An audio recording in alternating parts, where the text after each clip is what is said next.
প্রিয় বন্ধুগণ, আত্মবাক্য চ্যানেলের পক্ষ থেকে আরেকটি বার আপনাদের প্রত্যেককে স্বাগতম জানাই।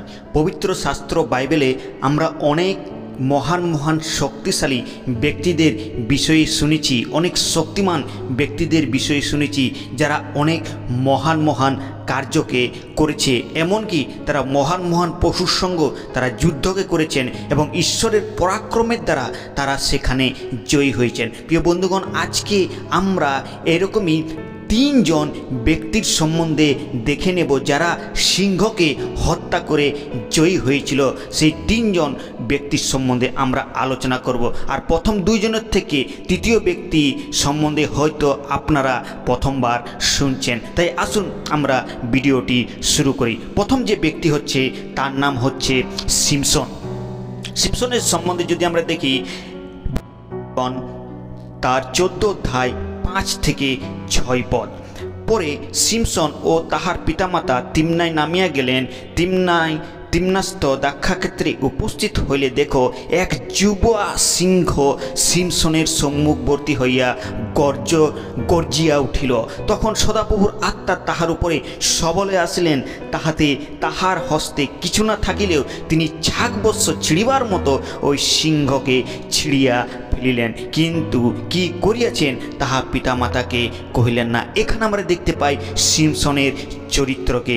সিমসন ঈশ্বরের কাছ থেকে এক পরাক্রম শক্তিকে তিনি পেয়েছিলেন, আর সেই শক্তি দ্বারা সে অনেক আশ্চর্য কার্যকে তিনি করেছিলেন। আর তিনি যখন পলেষ্টীয় কন্যাকে দেখতে যাচ্ছেন তিমনাস শহরে, আর সেখানে এক যুব সিংহ তাকে হানা করার জন্য তাকে গর্জন করে, সেই যুব সিংহ গর্জন করে সিমসনের সম্মুখবর্তী এসেছিল।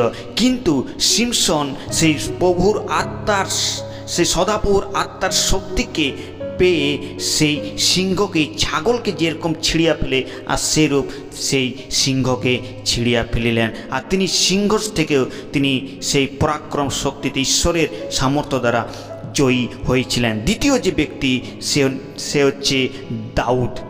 দাউদের সম্বন্ধে যদি আমরা দেখি, প্রথম শমূয়েল 17 অধ্যায় তার 34 থেকে 36 পদ পর্যন্ত। দাউদ শাউলকে কহিলেন, আপনার এই দাস পিতার মেষ রক্ষা করিতেছিলেন, ইতিমধ্যে এক সিংহ ও এক ভাল্লুক আসিয়া পালের মধ্য হইতে মেষ ধরিয়া লইল। আমি তাহাদের পশ্চাতে পশ্চাতে গিয়া তাহাকে প্রহার করিয়া তাহার মুখ হইতে তাহা উদ্ধার করিলাম। পরে সে আমার বিরুদ্ধে উঠিয়া দাঁড়াইলে আমি তাহার দাড়ি ধরিয়া প্রহার করিয়া তাহাকে বধ করিলাম।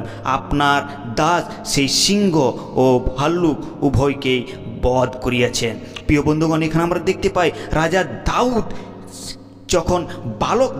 যখন তিনি বালক ছিলেন, যখন পিতার মেষকে চড়াতেন, আর সেই সময়ে তিনি এই আশ্চর্য কার্যটিকে করেছিলেন।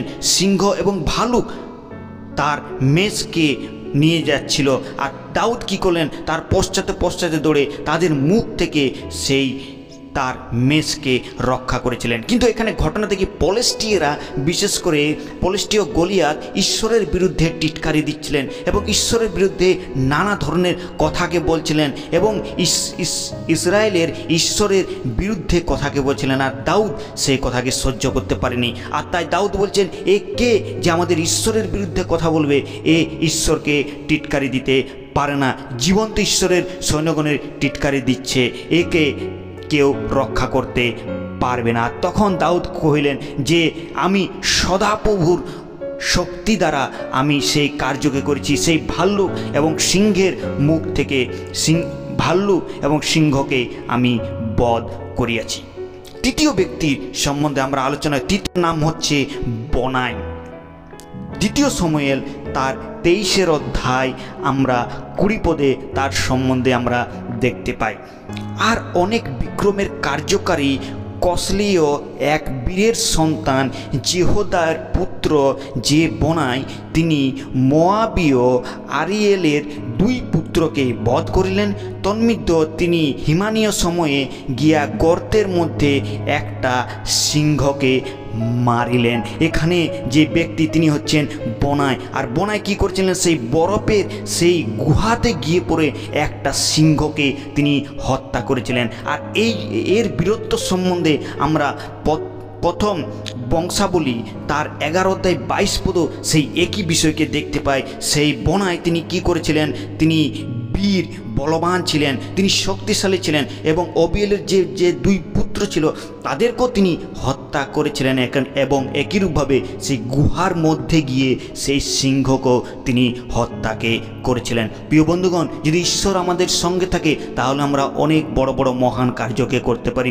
সিমসন তিনি ঈশ্বরের সামর্থ্যকে পেয়েছিলেন আর তিনিও সেই সিংহকে ছাগলের মতো ছিঁড়িয়ে ফেলে দিয়েছিলেন। দাউদ তিনি ঈশ্বরের পক্ষে ছিলেন আর তার জন্য দাউদ সেই ভালুক এবং সিংহকে হত্যা করেছিলেন। আর তিন্ময় তিনি শক্তিমান ছিলেন আর তিনি ঈশ্বরের প্রতি ভরসা করেছিলেন আর তাই বনায়ও তিনি এক মহান কার্যকে করেছিলেন, তিনিও সিংহকে হত্যা করেছিলেন। প্রিয় বন্ধুগণ, এই তিনজন ব্যক্তির মধ্যে আপনি কার সম্বন্ধে প্রথমবার জানলেন তা কমেন্ট বক্সে নিশ্চয়ই জানাবেন। আর ঈশ্বরের নাম মহিমান্বিত।